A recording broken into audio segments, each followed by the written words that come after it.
दोस्तों नमस्कार। एक लंबे समय से कांग्रेस पार्टी में एक मजबूत रणनीतिकार की जरूरत महसूस हो रही थी कि जो वक्त आ जाए तो अपनी सरकार को बचा सके, पार्टी को बचा सके, विधायकों की खरीद फरोख्त को रोक सके और मौका पड़ जाए तो पार्टी के लिए आर्थिक स्रोत भी उपलब्ध करा सके। ऐसा कोई भी रणनीतिकार, कोई ऐसा नेता कांग्रेस पार्टी में लंबे समय से नहीं था। लेकिन पिछले अगर आप 2 साल के भीतर देखें तो एक ऐसा शख्स धीरे धीरे उभर रहा था जो दक्षिण से आता है और जो राहुल गांधी के बेहद करीब है, सोनिया गांधी की विश्वसनीयता भी जिसको हासिल है। वो ऐसा रणनीतिकार है जिसे अगर भारतीय जनता पार्टी की भाषा में कहें तो वो राजनीति का चाणक्य है। अमित शाह भाजपा के चाणक्य माने जाते हैं और उनकी खूबी क्या है कि वो सरकारों को तोड़ सके, विधायकों को, सांसदों को खरीद सकें, डरा सकें, धमका सकें और अपनी पार्टी के सोशल मीडिया और दूसरा मैनेजमेंट, आर्थिक मैनेजमेंट भी बखूबी अमित शाह करते हैं और इसीलिए उनको चाणक्य माना जाता है। गोवा में कांग्रेस पार्टी की बनती हुई सरकार को गिरा करके उन्होंने अपनी सरकार बना ली। मध्य प्रदेश में जो हुआ था, कर्नाटक में जो हुआ था, ऑपरेशन लोटस इन चाणक्य की अपनी उपज है। यानी बीजेपी के चाणक्य का मतलब है कि आप विपक्षी दलों के सरकारों को तोड़िए, विधायकों सांसदों को खरीदिए, डराइए, धमकाइए और अपनी सरकार बना लीजिए। लेकिन इस क्राइसिस के सामने कांग्रेस पार्टी में एक ऐसे व्यक्ति की जरूरत थी जो इस तरह की किसी आपदा को रोक सके। कर्नाटक से आने वाले डीके शिवकुमार, जिन्होंने हाल में ही हिमाचल प्रदेश में कांग्रेस पार्टी की सरकार को बचाया, हालांकि अभी भी उस पर आशंकाओं के बादल मंडरा रहे हैं। लेकिन जब अभिषेक मनु सिंह भी अपनी राज्यसभा की सीट गंवा बैठे, 6-7 विधायकों ने बगावत की, क्रॉस वोटिंग की, उसके बाद डीके शिवकुमार को भेजा मल्लिकार्जुन खड़गे ने और वहां पर किसी तरीके से सरकार पर जो खतरा था उसको बचाया गया। और अभी ही नहीं बल्कि डीके शिवकुमार की असली जो परीक्षा हुई थी, पहली जो बड़ी सफलता मिली थी वो उन्हें कर्नाटक में मिली थी। कर्नाटक में 135 सीट, एक बड़ी विक्ट्री उन्होंने झोली में डाली थी राहुल गांधी के। और फिर तेलंगाना उन्होंने दिया उपहार में। और डीके शिवकुमार वो हैं जो ताल ठोक कर कहते हैं कि हम दक्षिण भारत में 100 सीटें कांग्रेस को दिलवाएंगे।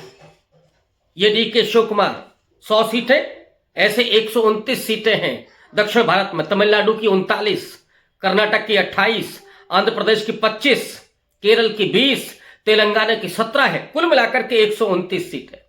और अगर टोटल आप अगर जोड़ लें तो 134 सीटें होती हैं दक्षिण भारत और उसके आसपास के जो द्वीप हैं वहां को मिलाकर के। और 134 में से 100 सीटें हासिल करने की पहले ही बात डीके शिवकुमार कर चुके हैं। इसका मतलब है कि डीके शिवकुमार असली चाणक्य हैं भारत की राजनीति के और कांग्रेस के तो एक तरह से तारणहार हैं। कांग्रेस को अगर मजबूत कोई बना रहा है दक्षिण भारत में, हालांकि राहुल गांधी की भारत जोड़ो यात्रा ने उस पूरे विमर्श को खड़ा कर दिया। वहां जो एंटी बीजेपी जो सेगमेंट था उसको खड़ा कर दिया वहां पर। लेकिन डीके शिवकुमार जो कुशल रणनीतिकार हैं, चुनाव में कैसे उसका फायदा उठाना है, कैसे चुनाव का नैरेटिव खड़ा करना है और कैसे मैनेजमेंट करना है, किन किन सीटों पर किन प्रत्याशियों को उतारना है, क्या जातिगत कॉम्बिनेशन होगा, ये डीके शिवकुमार बेहतर तरीके से जानते हैं। और इसलिए जानते हैं कि डीके शिवकुमार वो शख्स हैं जिन्होंने बहुत नौजवानी की अवस्था में राजनीति शुरू की, छात्र राजनीति से आए और पहला चुनाव डीके शिवकुमार ने लड़ा था 1985 में दक्षिण का द्वार कहे जाने वाले कर्नाटक से और पहला ही चुनाव उन्होंने साथनूर सीट से लड़ा था। और जानते हैं किसके सामने लड़ा था? एचडी देवगौड़ा, दिग्गज नेता जो प्रधानमंत्री भी रहे, उनके सामने 1985 में हरा था। लेकिन महज 15,000 वोट से वो चुनाव हार गए थे। और उस समय डीके शिव कुमार की एज क्या थी? 25 के आसपास। वो डीके शिव कुमार पहला इलेक्शन जीते हैं 1989 में इसी सीट से, साथनूर सीट से।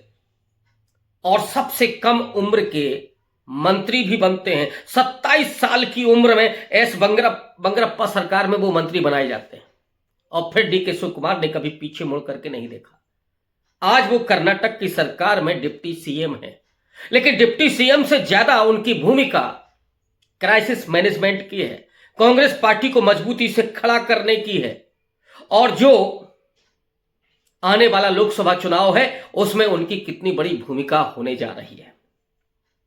ये डीके शिव कुमार जो बोकालिग्गा समाज से आते हैं, जिसे उत्तर भारत में जिसे कुर्मी कहा जाता है, उस कुर्मी जमात से आते हैं, एक मजबूत किसान जाति से आते हैं, बोकालिग्गा से आते हैं, एचडी देवगौड़ा की ही जाति से आते हैं। और कांग्रेस पार्टी ने कर्नाटक में एचडी देवगौड़ा के कुमार स्वामी को तो हरा चुके हैं।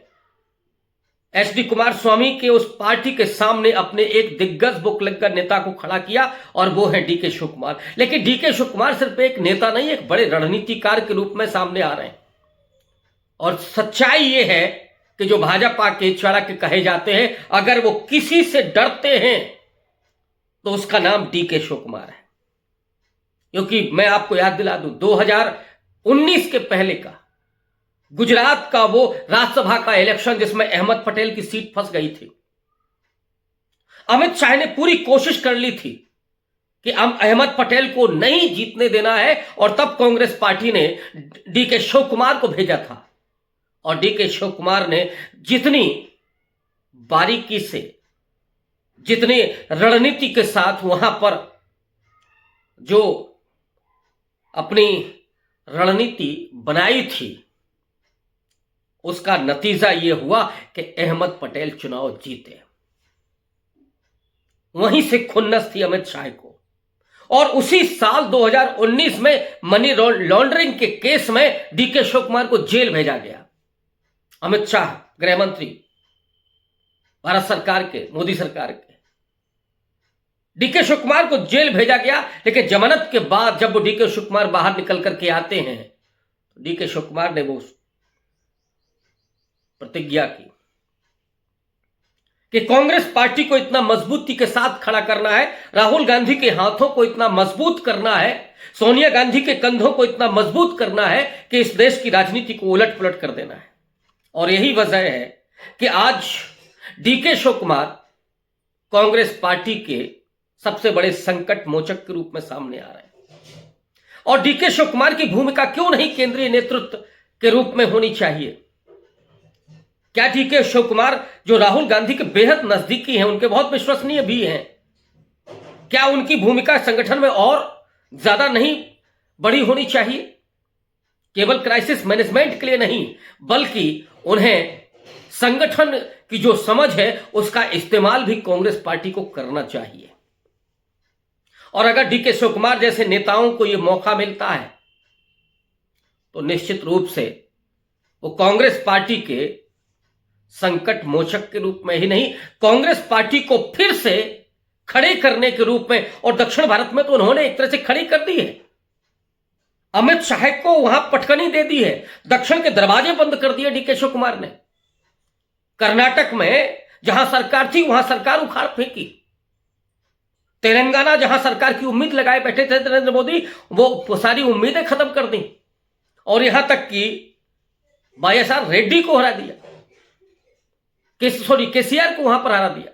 केसीआर को हरा करके जहां उम्मीद नहीं थी, उस तेलंगाना में कांग्रेस पार्टी की सरकार बन गई।